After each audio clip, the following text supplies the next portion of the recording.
ಈಗ ಜಾನ್ವಿ ಅವರು ಒಂದೊಳ್ಳೆ ನಿರೂಪಕಿ ಆಗಿದ್ರು, ಇತ್ತೀಚೆಗೆ ಒಂದಿಷ್ಟು ನಟನೆಲ್ಲೂ ಕೂಡ ತೊಡಗಿದ್ರು. ಇತ್ತೀಚೆಗೆ ಯಾಕೋ ಕಳ್ತನಕ್ಕೆ ಇಳಿದ್ಬಿಟ್ರಲ್ಲ ಎನ್ನುವಂಥದ್ದು. ಬಾಳೆಹಣ್ಣು ಕಂಡ್ರೆ ಯಾಕಂಗೆ ಆಡ್ತಿದ್ರಿ? ಹೊಸ ಪ್ರೊಫೆಷನ್ನು. ಆದರೆ ಆ ಟ್ರೋಲ್ ನಾನು ಇನ್ನೂ ನೋಡಿಲ್ಲ, ಬಟ್ ನನಗೆಲ್ಲರೂ ಹೇಳ್ತಾಯಿದ್ರು.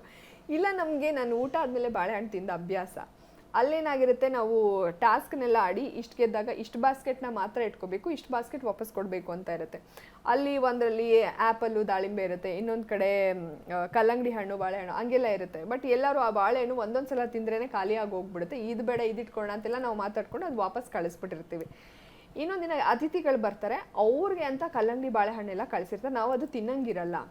ಅಲ್ಲಿ ಒಂದ್ಸಲ ಕಾಫಿ ಪುಡಿ ಕದ್ದೇ ನಂದು ಒಂಥರ ಭಯ ಶುರು ಆಗೋಗಿತ್ತು. ಅದಕ್ಕೆ ನಾನೇನು ಮಾಡಿದೆ, ಅಲ್ಲಿ ನಾವು ಅಡುಗೆ ಮಾಡ್ತಾಯಿದ್ವಿ, ಎಲ್ಲ ಆಚೆ ಕೂತ್ಕೊಂಡಿದ್ರು ಗಾರ್ಡನ್ ಏರಿಯಾದಲ್ಲಿ. ಈ ಬಾಳೆಹಣ್ಣಿದೆ ಕತ್ ತಿನ್ಬಿಡ್ಲಾ ಅಂತ ನಾನು ಅಂತೀನಿ, ಯಾಕಂದರೆ ನನಗೆ ಊಟ ಆದಮೇಲೆ ತಿಂದ ಅಭ್ಯಾಸ, ಡೈಜೆಷನ್ ಎಲ್ಲ ಚೆನ್ನಾಗಾಗುತ್ತೆ. ಬೇಡ ಜಾನು ಕಾಫಿ ಪುಡಿದೆ ಅಷ್ಟೆಲ್ಲ ಅನುಭವಿಸಿದೆಯಾ ಬೇಡ ಅಂತ ಅಂತಾರೆ. ಅದೇ ಟ್ರೋಲ್ ಆಗಿದೆ ಅಂತ ನಾನು ಇನ್ನೂ ನೋಡಿ ನನಗೆ ಸಿಕ್ಕಿಲ್ಲ. ನೀವು ಹೊರಗಡೆ ಬಂದಮೇಲೆ ಎಪಿಸೋಡ್ ಏನಾದರೂ ನೋಡಿದ್ದೀರಾ? ನೋಡೋಕೆ ಪ್ರಯತ್ನ ಪಟ್ಟಿಲ್ಲ ಅನ್ಕೋತೀನಿ, ಯಾಕಂದ್ರೆ ನೀವು ಬಿಸಿ ಇದ್ದೀರಾ, ನೋಡಿಲ್ಲ. ಹೌದು, ನನ್ನೆಲ್ಲ ಬರ್ಡೇ ಇತ್ತು, ಟ್ರೋಲ್ಸೇ ಒಂದಷ್ಟು ನೋಡಿದೆ, ಅಷ್ಟು ಬಿಟ್ರೆ ಎಪಿಸೋಡ್ಗಳು ನೋಡೋಕೆ ಟೈಮ್ ಸಿಕ್ಕಿಲ್ಲ. ಗಿಲ್ಲಿ ಅವರು ಲವ್ ಮಾಡ್ತಿದ್ದಾರೆ ಅನ್ನೋದನ್ನು ಕನ್ಫರ್ಮ್ ಮಾಡಿದ್ದಾರೆ. ಸೊ ಹೊರಗಡೆ ಒಂದಷ್ಟು ಕಂಟೆಂಟ್ ಓಡಾಡ್ತಿದೆ. ಗಿಲ್ಲಿ ಅವ್ರು ಲವ್ ಮಾಡ್ತಿರೋದು ಕಾವ್ಯನಲ್ಲ, ರಘು ಅವ್ರನ್ನ.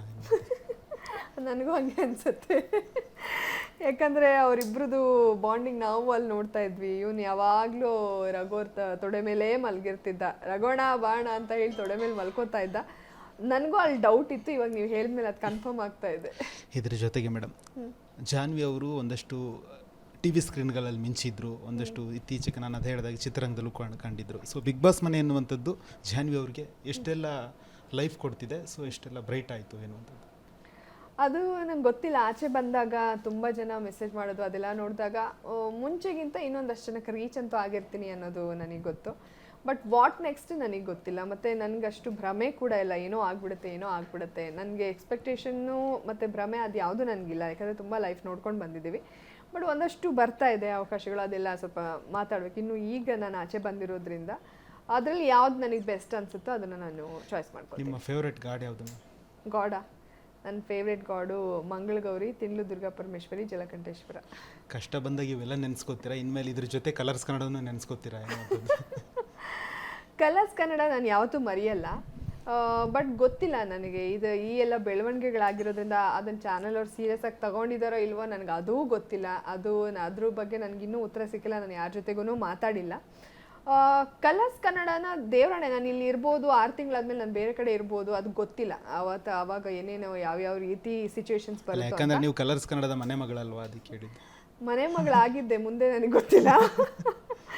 ಸೊ ಹಾಗಾಗಿ ನಾ ಮರೆಯೋದಂತೂ ಇಲ್ಲ. ನನ್ನ ಜರ್ನಿ ಶುರುವಾಗಿದ್ದೆ ಉದಯ ನ್ಯೂಸಿಂದ, ಇಂದ ಹಿಡಿದು ಇವತ್ತಿನವರೆಗೂ ನಾನು ಏನು ಬಿಗ್ ಬಾಸ್ ಅದು ಯಾವುದನ್ನು ನಾನು ಮರೆಯೋಳಂತವಳು ಅಲ್ಲ.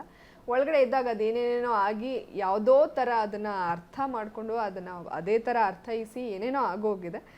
ಬಟ್ ನಾನು ಹೇಳಿದ್ದೆ ಬೇರೆ ರೀತಿ, ಅದನ್ನು ಬೇರೆ ಥರ ಪೋಟ್ರೆ ಆಗಿದೆ ಅಂತಲೂ ನಾನು ಈಗಲೂ ಹೇಳೋದು. ಯಾಕಂದರೆ ನಾನು ಹೇಳಿದ್ದು ಮಾಳು ಇರ್ಬೋದು, ಸ್ಪಂದನ ಇರ್ಬೋದು, ಇನ್ನೊಬ್ರು ಇರ್ಬೋದು, ಯಾರೂ ಮಾತಾಡ್ತಾ ಇಲ್ಲ ಅಂದರೂ ಇದ್ದಾರೆ ಅಂದರೆ ಅವ್ರಿಗೊಂದು ಫ್ಯಾನ್ ಬೇಸ್ ಇರುತ್ತೆ. ಆ ಫ್ಯಾನ್ ಬೇಸು ವ್ಯೂವರ್ಶಿಪ್ಪಾಗಿ ಕನ್ವರ್ಟ್ ಆಗುತ್ತೆ. ವ್ಯೂವರ್ಶಿಪ್ಪು ಅದು ನಂಬರ್ಸಾಗಿ ಕನ್ವರ್ಟ್ ಆದಾಗ ಚಾನಲ್ ಅವ್ರನ್ನ ಎತ್ತುತ್ತಾರೆ, ಇನ್ನೊಂದು ಸ್ವಲ್ಪ ಅವಕಾಶ ಕೊಡ್ತಾರೆ ಇರೋಕ್ಕೆ, ಆಟನ ಇಂಪ್ರೂವ್ ಮಾಡ್ಕೊಳ್ಳೋಕ್ಕೆ ಅಂತ ಆ ಆ್ಯಂಗಲಲ್ಲಿ ಹೇಳಿದ್ದು ಅದೇನೇನೋ ಆಗಿದೆ. ಬಟ್ ಹಾಗಾಗಿ ಅದು ನನ್ನ ಅನಲೈಸೇ, ನನ್ನ ಅಭಿಪ್ರಾಯ, ನನ್ನ ಅಬ್ಸರ್ವೇಷನ್ನು. ಅದು ತಪ್ಪಾಗಿರ್ಬೋದು, ಸರಿನೂ ಇರ್ಬೋದು, ನನ್ನ ಅಭಿಪ್ರಾಯ ಹೇಳಿದ್ದೀನಿ ಹೊರತು ಚಾನಲ್ ಬಗ್ಗೆ ಮಾತಾಡೋಷ್ಟು ನಾನು ದೊಡ್ಡವಳು ಅಲ್ಲ. ಯಾಕಂದರೆ ನನಗಿಲ್ಲಿ ತುಂಬ ಅವಕಾಶಗಳನ್ನ ಕೊಟ್ಟಿದ್ದಾರೆ. ಬಟ್ ಅದನ್ನೇ ಇಟ್ಕೊಂಡು ಅವರೇನಾದರೂ ಇದು ಮಾಡಿದ್ರೆ ನಾವೇನು ಮಾಡೋಕ್ಕಾಗಲ್ಲ. ಸೊ ಹಾಗಾಗಿ ಗೊತ್ತಿಲ್ಲ, 6 ಮಂತ್ಸ್ ಆದಮೇಲೆ ನಾನು ಎಲ್ಲಿರ್ತೀನಿ ಅನ್ನೋ ನನಗೂ ಗೊತ್ತಿಲ್ಲ.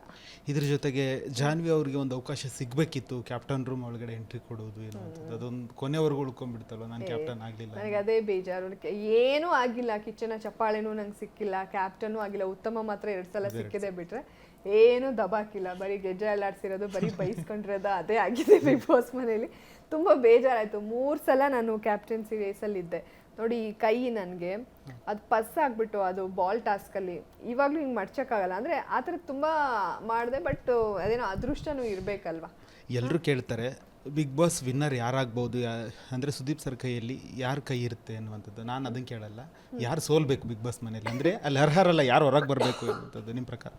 ನನ್ನ ಪ್ರಕಾರ ಅಲ್ಲಿ ರಕ್ಷಿತಾ, ಅಶ್ವಿನಿ ಅವರು, ಆಮೇಲೆ ಗಿಲ್ಲಿ ಬಿಟ್ಟರೆ, ಅಂದರೆ ಅಶ್ವಿನಿ ರಕ್ಷಿತಾ ಅವ್ರು ಹೊರ ಬರಬೇಕಾ? ಅಲ್ಲ, ಗಿಲ್ಲಿ, ರಕ್ಷಿತಾ, ಅಶ್ವಿನಿ ಅವ್ರು ಬಿಟ್ಟರೆ ಎಲ್ಲರೂ ಹೊರಗಡೆ ಬರಬೇಕು, ಯಾರೂ ಡಿಸರ್ವ್ ಇಲ್ಲ. ಇದ್ರ ಜೊತೆಗೆ ಮೇಡಮ್, ಇತಿಹಾಸದಲ್ಲೇ ಕನ್ನಡ ಬಿಗ್ ಬಾಸ್ ಸೀಸನ್ನಲ್ಲಿ ಸೊ ಒಂದೊಳ್ಳೆ ಹಿರಿಯ ವ್ಯಕ್ತಿ ಹೋಗಿರ್ತಾರೆ ಮಲ್ಲಮ್ಮ ಅವರು. ಸೊ ನಿಮ್ಮ ಜೊತೆಗೆ ಸರಿಸಮಾನವಾಗಿ ಅವರು ಕೂಡ ಆಟ ಆಡ್ಲಿಕ್ಕಾಗಲಿ ಮಾತುಗಾಗಲಿ ಎಲ್ಲದಕ್ಕೆ ಹಿಡಿತಾರೆ. ಸೊ ಆ ಮಧ್ಯೆ ನಿಮಗೊಂದಿಷ್ಟು ಸಲಹೆಗಳನ್ನು ಕೊಡ್ತಾರೆ. ಒಂದು ರೀತಿ ನಿಮ್ಮಿಬ್ಬರನ್ನ ನೋಡ್ತಾ ಇದ್ರೆ ತೆರೆ ಮೇಲೆ ಒಂದು ರೀತಿ ತಾಯಿ ಮಗಳು ಅನ್ನೋ ರೀತಿ ಕೇರ್ ಮಾಡೋದಾಗಿರ್ಬೋದು, ಕಾಳಜಿ ಪ್ರತಿಯೊಂದು ಮಾಡ್ತಾರೆ. ನಿಮ್ಗೆ ಎಷ್ಟು ಇಷ್ಟ ಅಮ್ಮ?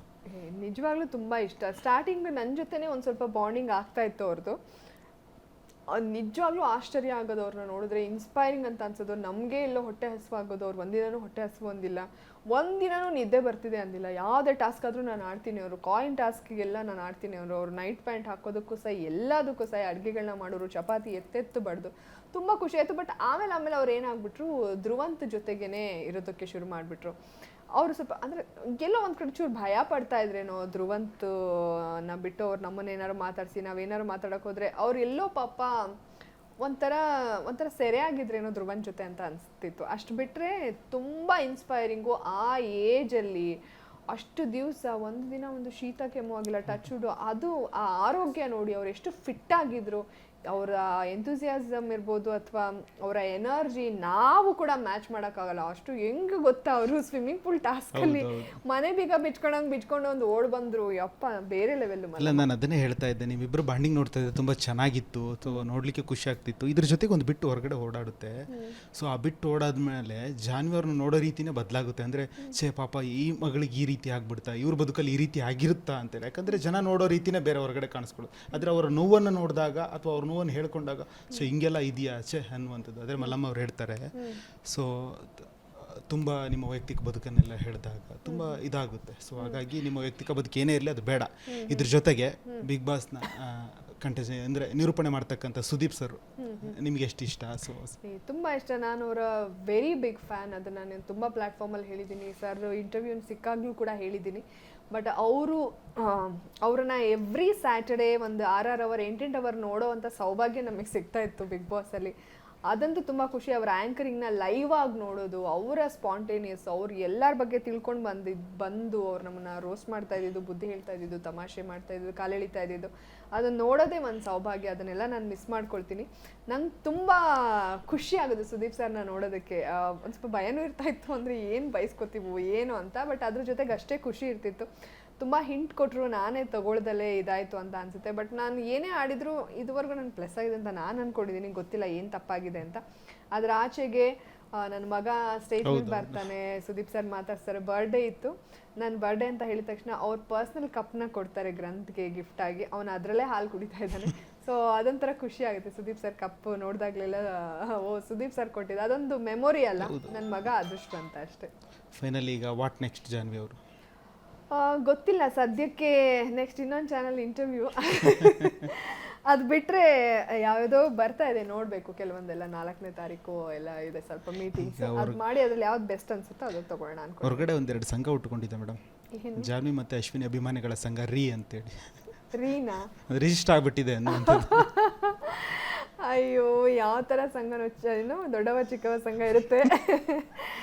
ಏನೋ ಗೊತ್ತಿಲ್ಲ. ಅದು ಒಂಥರ ಸರ್ಕ್ಯಾಸಮ್ ಆಗಾದ್ರೂ ಇರಲಿ ಅಥವಾ ರಿಯಲ್ ಆಗಾದ್ರೂ ಇರಲಿ, ಆ ಸರ್ಕ್ಯಾಸಮ್ ಎಲ್ಲ ರಿಯಲ್ ಆಗ್ತಾ ಬರುತ್ತೆ ಅಂತ ನನಗೆ. ನಾನು ಅಶ್ವಿನಿ ಅವ್ರಿಗೆ ಯಾವಾಗಲೂ ಒಂದು ಮಾತು ಹೇಳ್ತಿದ್ದೆ, ಆಟ ಆಡೋಕ್ಕೆ ಹೆದರ್ಕೊಳ್ಳೇಬಾರ್ದು. ಏನು ನೆಗೆಟಿವ್ ಇರುತ್ತೋ ಅದು ಪಾಸಿಟಿವ್ ಆಗುತ್ತೆ. ನನಗೆ ನೋಡಿ ಇಷ್ಟು ಒಳಗಡೆ ಇದ್ದಾಗ ಅಷ್ಟೆಲ್ಲ ನೆಗೆಟಿವ್, ಹಂಗೆ ಈಗ ಬಂದಮೇಲೆ ಫುಲ್ ಪಾಸಿಟಿವ್. ಅಂದರೆ ನೀವಿನ್ನೂ ಇರಬೇಕಿತ್ತು, ಎಷ್ಟು ಆ್ಯಕ್ಟಿವ್ ಆಗಿದ್ರಿ ನೀವು, ಲೈವಲ್ಲೆಲ್ಲ ನಿಮ್ಮನ್ನು ನೋಡ್ತಾ ಇದ್ವಿ, ಎಷ್ಟು ಸ್ಪಾಂಟೇನಿಯಸ್ ಆಗಿ ಕಾಮಿಡಿ ಮಾಡ್ತಾ ಇದ್ರಿ, ನಿಮ್ಮ ಕಾಮಿಕ್ ಸೆನ್ಸು ಅದೆಲ್ಲ ಲೈವಲ್ಲಿ ಮಿಸ್ ಮಾಡ್ಕೋತೀವಿ, ಇನ್ನು ಲೈವೇ ನೋಡಲ್ಲ ನೀವು ಇಲ್ಲ ಅಂದರೆ, ಆ ಥರ ಎಲ್ಲ ಮೆಸೇಜಸ್ ಬರ್ತಾ ಇದೆ. ಅಂದರೆ ಎಲ್ಲೋ ಒಂದಷ್ಟು ಜನ ಟ್ರೋಲ್ ಮಾಡ್ಬೋದು ನೆಗೆಟಿವ್, ಅದು ಎಷ್ಟು 1,000 ಜನ ಮಾಡ್ಬೋದು ಅಷ್ಟೇ.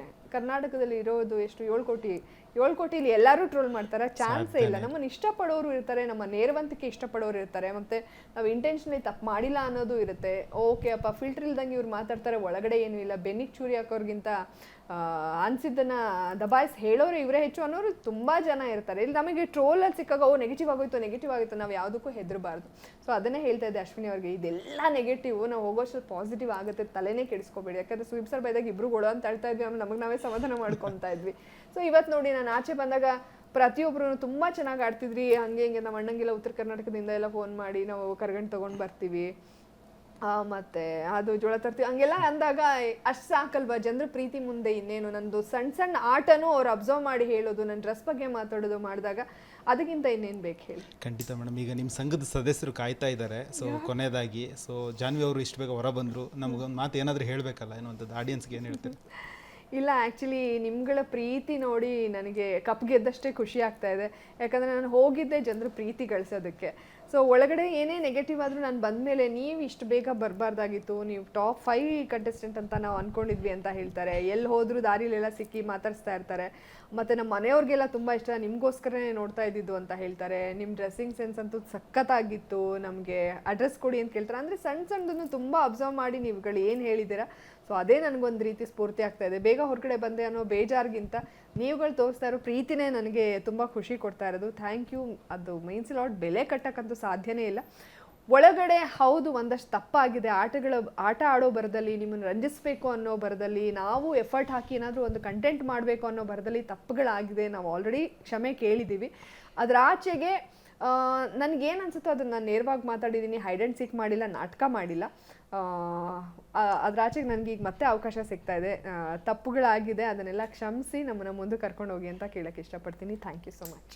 ಖಂಡಿತ ಮೇಡಮ್, ನಿಮ್ಮನ್ನು ಕೈ ಬಿಡೋದಿಲ್ಲ ಜನ, ಯಾಕಂತ ಹೇಳಿದ್ರೆ ಆಲ್ರೆಡಿ ಕೈ ಹಿಡ್ದಿದ್ದಾರೆ, ಕೊನೆವರೆಗೂ ಕೈ ಹಿಡ್ದಾನೆ ಇರ್ತಾರೆ ಅಂತ ಹೇಳ್ತಾ, ಸೊ ಇನ್ನೂ ಹೆಚ್ಚೆಚ್ಚು ಸಿನಿಮಾಗಳನ್ನು ಮಾಡಿ, ಸೊ ಮತ್ತಷ್ಟು ಎಂಟರ್ಟೈನ್ಮೆಂಟ್ ಶೋಗಳಲ್ಲಿ ಕಾಣಿಸ್ಕೊಳ್ಳಿ, ಇಡೀ ಕರ್ನಾಟಕವನ್ನು ರಂಜಿಸಿ ಅಂತ ನಾವು ಕೂಡ ಹಾರೈಸ್ತೀವಿ. ಒಳ್ಳೆಯದಾಗಲಿ. Thank you very much. ನಿಮ್ಮ ಕ್ವೆಶನ್ ಎಲ್ಲ ತುಂಬ ಡಿಫ್ರೆಂಟ್ ಆಗಿತ್ತು ಅಂತ ಸಖತ್ತಾಗಿ ಹೇಳಿದ್ರಿ. ಸೊ ವೀಕ್ಷಕರು ನೋಡಿದ್ರಲ್ವಾ, ನಾನು ಅವಾಗಲೇ ಹೇಳ್ದಂಗೆ ಬಿಗ್ ಬಾಸ್ನ ಬಾಬಿ ಡಾಲು, ಸೊ ಕ್ಯೂಟ್ ಸುಂದ್ರಿ ಅಂತೇಳಿ ಹೊರಗಡೆ ಎಲ್ಲ ನೀವೆಲ್ಲ ಕರಿತೀರಾ, ಅವ್ರು ಇವತ್ತು ಕ್ಯೂಟಾಗಿ ಮಾತಾಡಿದ್ದಾರೆ. ಸೊ ಇದಾಗಿತ್ತು ಇವತ್ತಿನ ವಿಶೇಷ. ಮತ್ತಷ್ಟು ಇಂಟ್ರೆಸ್ಟಿಂಗ್ ಸುದ್ದಿಗಳಿಗಾಗಿ ನೋಡ್ತಾ ಇರಿ ರಿಪಬ್ಲಿಕ್ ಕನ್ನಡ.